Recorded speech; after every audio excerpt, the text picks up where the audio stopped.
పూరి జగన్నాథ్ రథయాత్రలో అపశృతి జరిగినటువంటి breaking news చూస్తున్నాం. ఒక్కసారిగా దూసుకొచ్చిన భక్తులతో తొక్కిసలాట చోటు చేసుకుంది. ప్రమాదంలో 3 మృతి చెందారు. 20 మందికి పైగా గాయాలైనటువంటి ప్రస్తుత పరిస్థితి. శ్రీ గుండిచ ఆలయ సమీపంలో ఘటన జరిగినటువంటి బ్రేకింగ్ న్యూస్ చూస్తున్నాం. భారీగా జనసందోహం రావడంతో ఒక్కసారిగా తోపులాట చోటు చేసుకుని తొక్కిసలాట జరిగినట్లుగా అధికారులు చెప్తున్నారు. సహాయక చర్యలైతే పునరుద్ధరిస్తున్నటువంటి పరిస్థితి ఉంది. గాయపడ్డ వారిని ఆసుపత్రికి అయితే తరలించారు. పూర్తి స్థాయిలో వారికి వైద్యం అందించాలని ఆదేశాలు కూడా జారీ చేసినటువంటి పరిస్థితి ఉంది. గాయపడినటువంటి వారిలో కొందరి పరిస్థితి విషమంగా ఉన్నట్లుగా కూడా ఈ నేపథ్యంలో తెలుస్తోంది. 3 మృతి చెందడంతో అక్కడ పూర్తి స్థాయిలో విషాద ఛాయలైతే అలుముకున్నటువంటి పరిస్థితి విజువల్స్ లో చూస్తున్నాం. భయంకరమైనటువంటి ఘటనగా కూడా ఇది చెప్తున్నటువంటి పరిస్థితి ఉంది. భారీగా జనసందోహం రావడంతో ఒక్కసారిగా నియంత్రణ కోల్పోయి తోపులాట చోటు చేసుకుని తొక్కిసలాట జరిగినటువంటి పరిస్థితి ఉంది. ఈ నేపథ్యంలో 20 మంది గాయపడ్డారు. 3 చనిపోయినట్లుగా ప్రస్తుత సమాచారం ప్రకారం తెలుస్తోంది. ఇదే అంశానికి సంబంధించి మా కరెస్పాండెంట్ రాము మరిన్ని అప్డేట్స్ అందిస్తారు. రాము, గాయపడ్డటువంటి వారి పరిస్థితి ఏ విధంగా ఉంది? దీనికి సంబంధించి అధికారులు ఏం చెప్తున్నారు? ప్రస్తుత పరిస్థితి ఏ విధంగా ఉంది అక్కడ?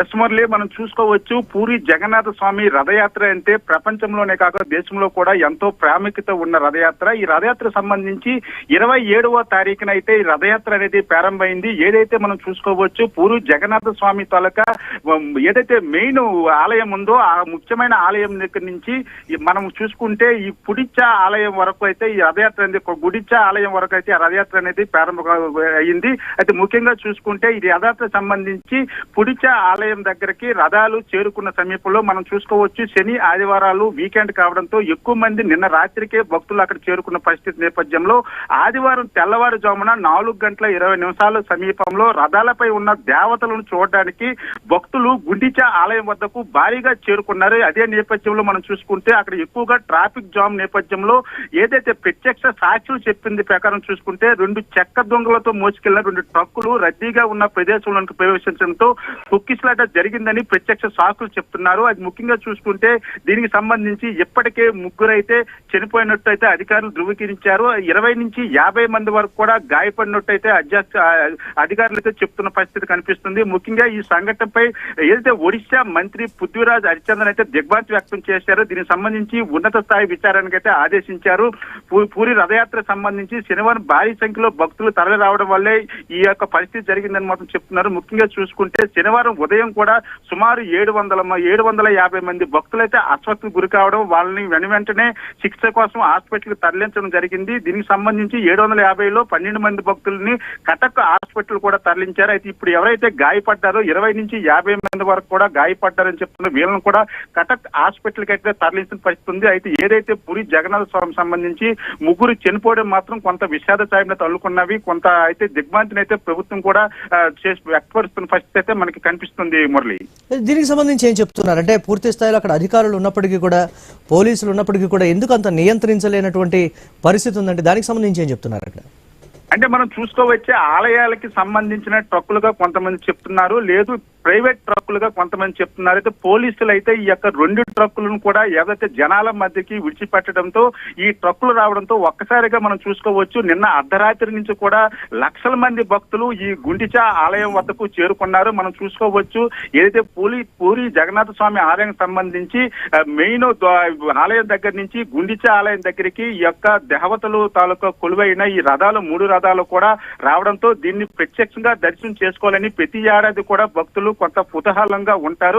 ఈ నేపథ్యంలో ట్రక్కులు రావడంతో ఒక్కసారిగా ఒకరి మీద ఒకరు తొక్కిసలాట జరగడంతో ఈ యొక్క జరిగిందని చెప్తున్నారు. అయితే దీని పూర్తిగా ఎక్కడున్న పోలీసుల తాలూకా వైఫల్యంగా అయితే ఎక్కడున్న ప్రజలైతే చెప్తున్న పరిస్థితి ఉంది. ముఖ్యంగా చూసుకుంటే ఎప్పుడు కూడా ఏదైతే మెయిన్ ఆలయం దగ్గర నుంచి ఈ ఉండిచే ఆలయం దగ్గర వరకు సుమారు 3 కిలోమీటర్ల మేరకు ఎటువంటి ప్రైవేట్ వాహనాలు కాదు, ఎటువంటి కార్లు, 2 వీలర్స్ సైతం కూడా అనుమతి అనేది లేదు. మరి ఈ నేపథ్యంలో ఇంత రద్దీగా ఉన్న ఈ ప్రదేశానికి ఎందుకు ఈ యొక్క చెక్కలతో వచ్చిన ట్రక్కులను అనుమతించారు, ఎవరు అనుమతించారో కూడా విచారణకు అయితే మంత్రి ఆదేశించడం అయితే జరిగింది. మురళి, ఎంతమంది అక్కడికి వచ్చారని అధికారులు చెప్తూ ఉన్నారు? పూర్తి స్థాయిలో అంచనాకు మించి వచ్చారనేటువంటి మాట అయితే చెప్తున్నారు. దానికి సంబంధించి ఏంటి?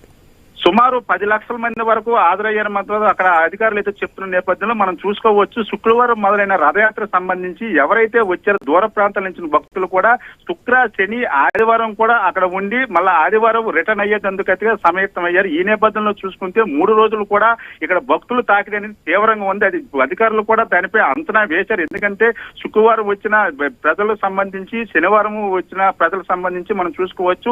శనివారం ఈవినింగ్ కి మనం చూసుకుంటే శనివారం అర్ధరాత్రి అయ్యేసరికి మాత్రం పూరి జగన్నాథ మెయిన్ ఆలయం నుంచి ఉండిచే ఆలయం వరకు భారీగా మనం చూసుకోవచ్చు. అసలు జనసంద్రంగా మారింది. ఈ నేపథ్యంలోనే అధికారులు అయితే తగు చర్యలు తీసుకోలేదని మాత్రం ఒక వాదన అయితే వినిపిస్తుంది. మరి ఈ నేపథ్యంలో ఈ యొక్క తొక్కిసలాట జరిగేటప్పుడు మనం చూసుకుంటే మృతులకు సంబంధించిన వివరాలు కూడా వెల్లడించారు.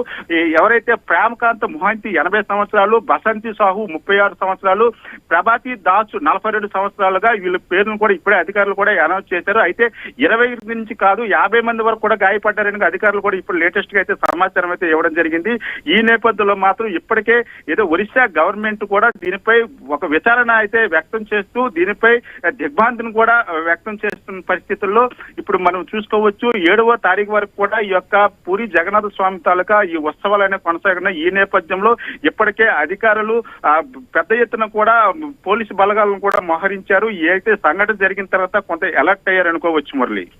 దీనికి సంబంధించి ప్రభుత్వం తరపు నుంచి వెర్షన్ ఏంటి? అంటే పూర్తి స్థాయిలో విఫలమైంది ప్రభుత్వం అని అక్కడ ఉన్నటువంటి భక్తులు కావచ్చు, ఇతరత్ర అందరూ కూడా చెప్తున్నటువంటి పరిస్థితి. గవర్నమెంట్ వెర్షన్ ఏంటి? ప్రభుత్వం అయితే దీనిపై అయితే అనుకున్న స్థాయి కంటే ఎక్కువ ప్రజలు వస్తారని ముందునే ఊహించాము. దానికి తగ్గట్టుగానే మేము ఏర్పాట్లు కూడా చేశామని చెప్తున్నారు. అయితే మనం ముఖ్యంగా చూసుకుంటే ఈ చెక్క దొంగలతో వచ్చిన ఈ 2 ట్రక్కుల వల్ల ఈ తొక్కిసలాట జరిగింది. ఈ దొంగలు అసలుకి ఎవరు ఈ ట్రక్కులు ఎందుకు అనుమతించారపై కూడా విచారణకు ఆదేశించామని ఒరిస్సా మంత్రి పృథ్వీరాజ్ హరిచందన్ అయితే ఇప్పటికే మీడియా ముఖంగా తెలియజేయడం జరిగింది. దీనిపై సంబంధించి ఒక నోట్ కూడా రిలీజ్ చేయడం జరిగింది. అయితే ప్రభుత్వ వైఫల్యం అనేది ఇందులో ఏమాత్రం కూడా లేదు. అక్కడ ఉన్న కొంతమంది అధికారులు అత్యుత్సాహంతో ఈ ట్రక్కులను జనాల మధ్యకి విడిచిపెట్టారు. దీనిపై కూడా విచారణ చేపడుతున్నాము. ఎందుకంటే భారీగా ఇంత లక్షల్లో ప్రజలు వచ్చేటప్పుడు చిన్న చిన్న సంఘటనలు జరుగుతాయి. అయితే ఈసారి మాత్రం 3 చనిపోవడం మాత్రం చాలా బాధాకరం చెప్తున్నారు. ఇంకొక పక్క నుంచి కూడా అక్కడ ఉన్న ప్రజలు చెప్తున్న పరిస్థితి ఏంటంటే మృతుల సంఖ్య పెరిగే అవకాశం కూడా ఉందని మాత్రం చెప్తున్నారు. ఎందుకంటే సుమారు 50 మంది వరకు గాయపడ్డారు. అందులో 12 మంది వరకు కూడా కొంత తీవ్రంగా గాయపడ్డారు. వాళ్ళ అస్వస్థకు గురయ్యారని చెప్తున్నారు. వాళ్ళకి మెరుగైన వైద్యం కూడా అందిస్తున్నట్టు కూడా అధికారులు అదేవిధంగా ప్రభుత్వం నుంచి కూడా తెలియజేయడం జరిగింది మురళి. Right, thanks.